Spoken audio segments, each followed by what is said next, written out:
ഈ അടുത്ത കാലത്ത് നമ്മുടെ മീഡിയകളിൽ ചില രാഷ്ട്രീയ നേതാക്കന്മാരുടെ ചില വിവാദ പരാമർശങ്ങൾ വരികയുണ്ടായി.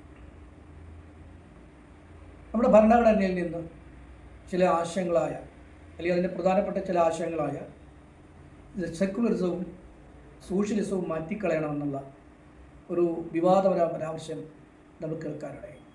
അതിൻ്റെ പശ്ചാത്തലത്തിലാണ് ഞാനിപ്പോഴേ പറയാൻ പോകുന്ന കാര്യങ്ങൾ സംസാരിക്കുന്നത്.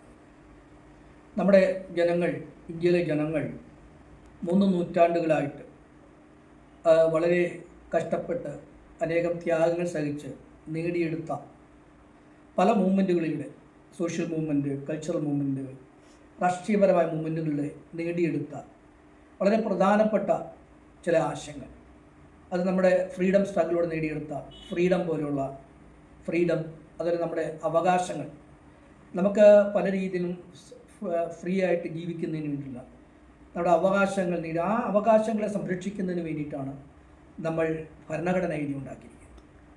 ഈ ഭരണഘടന എന്ന് പറയുന്നത് നമ്മുടെ ഇന്ത്യയുടെ ഭരണഘടന മാത്രമല്ല, ലോകത്തിലെ ഇന്ന് മോഡേൺ സ്റ്റേറ്റുകളിലെല്ലാം നമുക്കിതുപോലെ ഭരണഘടന കാണാം.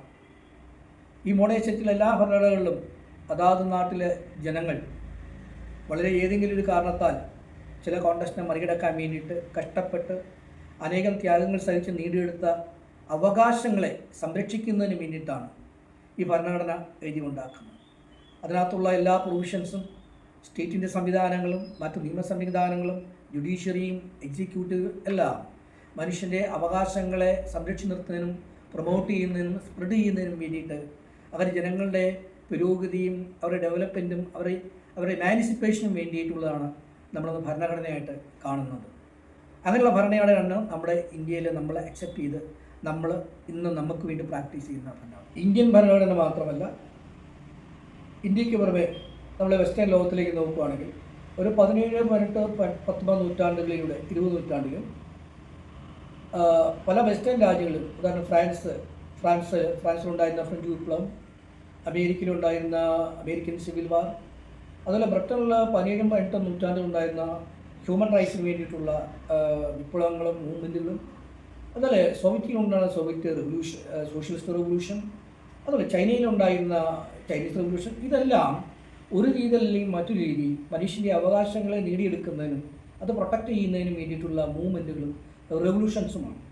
അത് അവരുടേതായ രാജ്യങ്ങളിൽ അവരവർ ആഗ്രഹിക്കുന്ന രീതിയിൽ, അത് ഡെമോക്രാറ്റിക് ആയിട്ടുള്ള സ്റ്റേറ്റ് ആയിക്കോട്ടെ, സോഷ്യലിസ്റ്റ് കാഴ്ചപ്പാട് ആണെങ്കിലും അതാത് രാഷ്ട്രങ്ങളിൽ അവർ ഭരണഘടനയിൽ ജനങ്ങളുടെ അവകാശങ്ങളെ പ്രൊട്ടക്റ്റ് ചെയ്തുകൊണ്ട് നീതിയും സംരക്ഷണവും ഉറപ്പാക്കിക്കൊണ്ടുമാണ് ആ സംരക്ഷണം നിലയിൽ വന്നുകൊണ്ട് നിൽക്കുന്നത്. ഇങ്ങനെ നമ്മൾ നേടിയെടുത്ത് എഴുതിയുണ്ടാക്കിയ ഭരണഘടനയിൽ ജനങ്ങളുടെ സംരക്ഷണത്തിനും അവരുടെ അവകാശങ്ങൾക്കും അവരുടെ നന്മയ്ക്ക് വേണ്ടി നമ്മൾ പല ആശയങ്ങൾ ഉൾക്കൊള്ളിച്ചിട്ടുണ്ട്. അതാണ് റിപ്പബ്ലിക്കനിസം, ഡെമോക്രസി, സോഷ്യലിസം, അതുപോലെ സെക്യുലറിസം എന്നീ ആശയങ്ങൾ. ഈ ആശയങ്ങളെല്ലാം കൂടെ കൂടുമ്പോഴാണ് ഒരു ഡെമോക്രാറ്റിക് സ്റ്റേറ്റിന് നമുക്ക് വേണ്ട രീതിയിൽ ഒരു പൂർണ്ണമായ ഒരു ഭരണഘടന ലഭിക്കുന്നത്. ഇപ്പോൾ മോഡേൺ സ്റ്റേറ്റിൻ്റെ ഭരണഘടനയിൽ വളരെ പ്രധാനപ്പെട്ട ഒരാശയമാണ് സെക്കുലറിസം എന്നുള്ളത്. ഇന്നത്തെ മോഡേൺ സ്റ്റേറ്റുകളായിരിക്കുന്ന മിക്കവാറും വെസ്റ്റേൺ ദേശത്തുള്ള സ്റ്റേറ്റുകളായിരിക്കുന്ന ഫ്രാൻസ് ഒരു സെക്കുലർ സ്റ്റേറ്റാണ്, അതുപോലെ അമേരിക്ക സെക്കുലർ സ്റ്റേറ്റാണ്, കാനഡ സെക്കുലർ സ്റ്റേറ്റാണ്, Soviet Union secular state and socialist സ്റ്റേറ്റാണ്, അതുപോലെ ചൈന എന്ന് പറയുന്നത് സെക്കുലർ സ്റ്റേറ്റാണ്, അതുപോലെ തന്നെ ഒരു കമ്മ്യൂണിസ്റ്റ് സ്റ്റേറ്റാണ്. അതുപോലെ ഈ റീസെൻ്റ്ലി അടുത്ത കാലത്ത് കൊളോണിയലായിട്ടുള്ള മേധാവിത്വത്തിൽ നിന്ന് ഫ്രീഡം നേടിയിരിക്കുന്ന ലാറ്റിൻ അമേരിക്കൻ രാഷ്ട്രങ്ങൾ, തേർഡ് വേൾഡ് കൺട്രികളെല്ലാം അവരുടെ ഭരണഘടനയിൽ സെക്കുലറിസം സ്വീകരിച്ചിട്ടുണ്ട്.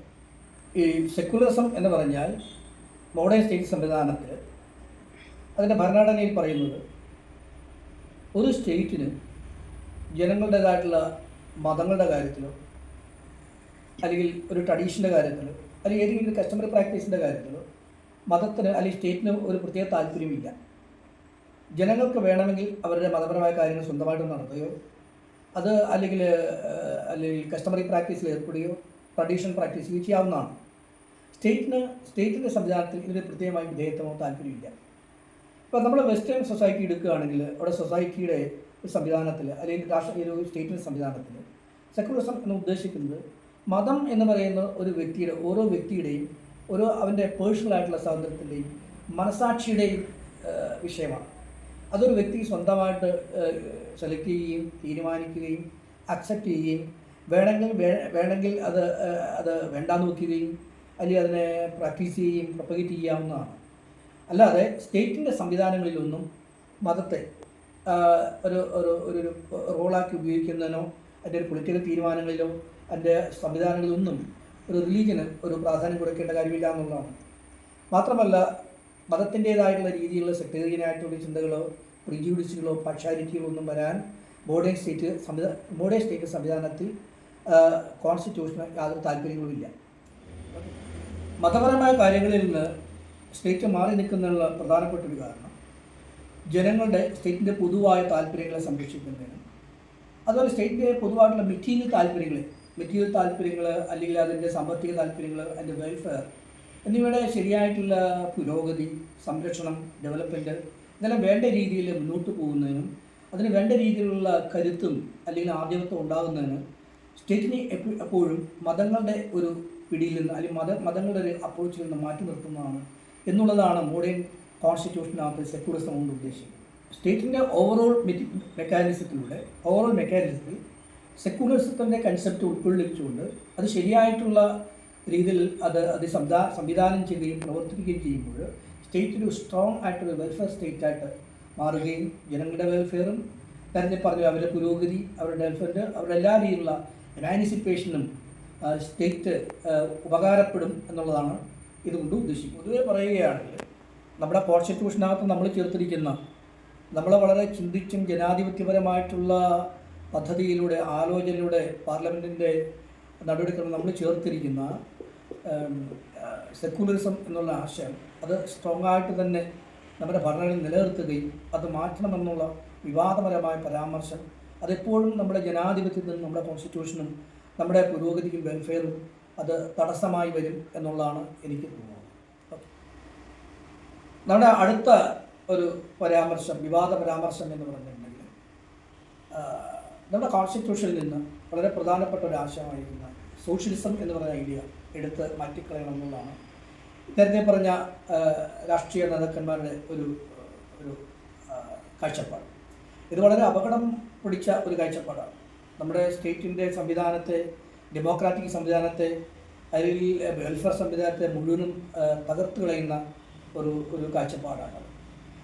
ഇന്നത്തെ മോഡേൺ സ്റ്റേറ്റുകളിൽ എല്ലാ മോഡേൺ കോൺസ്റ്റിറ്റ്യൂഷനാണ് സോഷ്യലിസം എന്ന് പറയുന്ന ഒരു ആശയമാണ്. ഈ സോഷ്യലിസം എന്നൊരു ആശയം മുൻനിർത്തിയാണ് സ്റ്റേറ്റുകളെല്ലാം വെൽഫെയർ സ്റ്റേറ്റുകളാണെന്ന് ആക്കി തീർത്തിരിക്കുന്നത്. ഇന്നത്തെ മോഡേൺ കോൺസ്റ്റിറ്റ്യൂഷൻ്റെ പ്രവർത്തനങ്ങളെ വെൽഫെയർ സ്റ്റേറ്റാക്കി മാറ്റുന്നത് ഈ സോഷ്യലിസം എന്ന് പറയുന്ന ആശയത്തിൻ്റെ പിൻബലത്തിലാണ്. വെൽഫെയർ സ്റ്റേറ്റാക്കി മാറ്റുന്നതും ജനങ്ങളുടെ പരിരക്ഷ ഉറപ്പാക്കുന്നതും ജനങ്ങളുടെ അവകാശങ്ങൾ ഉറപ്പിക്കുന്നതും ജനങ്ങൾക്ക് ഓവറോളായിട്ടുള്ള എല്ലാ രീതിയിലും സംരക്ഷണയും നൽകുന്നതും ഈ സോഷ്യലിസം എന്ന് പറയുന്ന ആശയത്തിൻ്റെ ബലത്തിലാണ്. നമ്മൾ കാണുന്ന മോഡേൺ സ്റ്റേറ്റുകളുടെ കോൺസ്റ്റിറ്റ്യൂഷനിൽ അതിനകത്ത് ചേർത്തിരിക്കുന്ന മനുഷ്യാവകാശങ്ങളും എല്ലാ മനുഷ്യാവകാശങ്ങളും അതിൻ്റെ പ്രിൻസിപ്പിൾസും ശരിക്കും തന്നെ സോഷ്യലിസ്റ്റ് പാറ്റേണിലുള്ള പ്രിൻസിപ്പിൾ അനുസരിച്ചാണ് രൂപപ്പെടുത്തിയിരിക്കുന്നത്, അതിൽ ചേർത്തിരിക്കുന്നത്. മാത്രമല്ല സെക്കൻഡ് വേൾഡ് വാറിന് ശേഷം 1947-48 കാലങ്ങളിൽ യുഎൻഒ അതിൻ്റെ ഹ്യൂമൻ റൈറ്റ്സ് ചാപ്റ്ററുകളിൽ പ്രധാനമായിട്ടും 3 ചാപ്റ്ററുകൾ രൂപപ്പെടുത്തിയിട്ടുണ്ട്. ഈ 3 ചാപ്റ്ററുകളിൽ ഡെവലപ്പ് ചെയ്തിരിക്കുന്ന human rights, universal human rights, political and social human rights, cultural and social human rights, ഈ ഹ്യൂമൻ റൈറ്റ്സുകളെല്ലാം മാത്രമല്ല സ്ത്രീകളുടെ പ്രത്യേക അവകാശങ്ങൾ, കുട്ടികളുടെ പ്രത്യേക ഇതെല്ലാം സോഷ്യലിസ്റ്റ് പ്രിൻസിപ്പിൾസിൻ്റെ ബേസിക് പാറ്റേണിലാണ് രൂപപ്പെടുത്തിയിരിക്കുന്നത്. എന്നാൽ എല്ലാവർക്കും ഇത് കിട്ടത്തക്ക അതിൻ്റെ സൗകര്യങ്ങളും അതിൻ്റെ പ്രോഫിറ്റുകളും അതിൻ്റെ ഉപയോഗങ്ങളും ലോകത്തിലെ എല്ലാവർക്കും ഓരോ വ്യക്തിക്കും കിട്ടത്തക്ക രീതിയിലാണ് ഈ ഹ്യൂമൻ റൈറ്റ്സ് രൂപപ്പെടുത്തിയിരിക്കുന്നത്. അതിൽ നിന്നാണ് നമ്മുടെ ഭരണഘടനാ നിർമ്മാതാക്കൾ നമ്മുടെ കോൺസ്റ്റിറ്റ്യൂഷനകത്ത് ഈ സോഷ്യലിസ്റ്റ് പാറ്റേൺ അനുസരിച്ചാണ് ഫണ്ടമെൻ്റൽ റൈറ്റ്സ് എഴുതി ചേർക്കുകയും അതിന് സംരക്ഷണം നൽകുകയും ചെയ്യുന്നത്. ഇത് നമ്മുടെ ഇന്ത്യയിലെ എല്ലാവർക്കും എല്ലാ വിഭാഗക്കാർക്കും, എല്ലാ ജനങ്ങൾക്കും, എല്ലാ മതവിഭാഗക്കാർക്കും യാതൊരു വിവേചനവും കൂടാതെ എല്ലാവർക്കും ലഭ്യമാക്കുന്നതിന് വേണ്ടിയുള്ള അതിൻ്റെ പ്രയോജനങ്ങളും അതിൻ്റെ സൗകര്യങ്ങളും അതിൻ്റെ അതിൻ്റെ ആപ്ലിക്കേഷൻസ് എല്ലാവർക്കും ലഭ്യമാക്കുന്ന തരത്തിൽ സംവിധാനം ചെയ്തുകൊണ്ടാണ് നമ്മുടെ ഭരണഘടന എഴുതിയിരിക്കുന്നത്. ഈ ഭരണഘടനയിൽ നൽകിയിട്ടിരിക്കുന്ന ഈ പറയുന്ന ഫണ്ടമെൻ്റൽ റൈറ്റ്സ് ശരിയായ രീതിയിൽ വർക്ക് ചെയ്യുന്നതിന് വേണ്ടിയിട്ടാണ് എന്താണ് സോഷ്യലിസം എന്ന് പറയുന്ന സെക്യുലറിസം എന്ന് പറയുന്ന കൺസെപ്റ്റും ചേർത്തിരിക്കുന്നത്.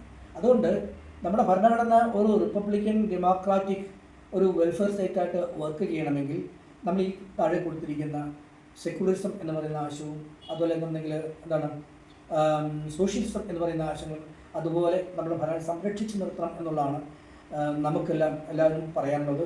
അത് സംരക്ഷിക്കുന്നതിന് വേണ്ടിയിട്ട് നമുക്കെല്ലാവർക്കും ഒരുമിച്ച് ഒറ്റക്കെട്ടായി നമുക്ക് പ്രവർത്തിക്കുകയും നമുക്ക് സംസാരിക്കുകയും നമുക്ക് ഇടപെടുകയും ചെയ്യാം എന്നുള്ളതാണ് എൻ്റെ ഒരു അഭിപ്രായം. അല്ലാത്ത പക്ഷം ഈ കൺസെപ്റ്റുകൾ സോഷ്യലിസവും അല്ലെങ്കിൽ സെക്യുലറിസവും നമ്മുടെ ഭരണഘടനയിൽ മാറ്റിയിട്ടുണ്ടെങ്കിൽ നമ്മൾ അറിയപ്പെടാത്ത ഇത് ചരിത്രത്തിൻ്റെ ഇത് അന്ധകാരത്തിലേക്ക് പഴയ